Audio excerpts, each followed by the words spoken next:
जदि आपण निजर एक छोट व्यवसाय आरंभ करने चाहूँगी एवं टंका अभाव ताहा करिपारुनाहांती तेबे केंद्र सरकार आपणको सहाय्य करिवे।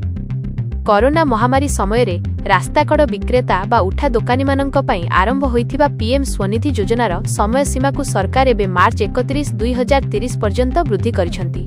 पूर्वरु एही योजना रे 80,000 टंका पर्यंत ऋण मिलुथिबा बेले 2025 वर्ष रे एहाकु वृद्धि करा जाय 90,000 टंका करा जायछि।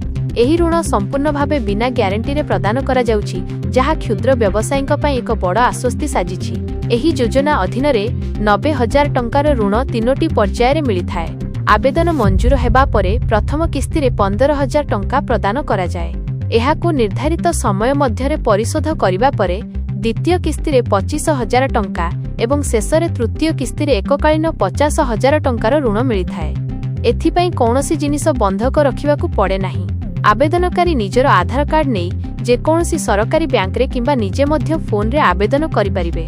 सरकारी तथ्य अनुसार 2025 वर्ष शेष सुधा अनेक हिताधिकारी एहार लाभ उठाई सारिथिबा बेले आगामी दिन रे 1,15,00,000 विक्रेतांकु एही योजना रे शामिल करबाकू सरकार लक्ष्य रखिछंती।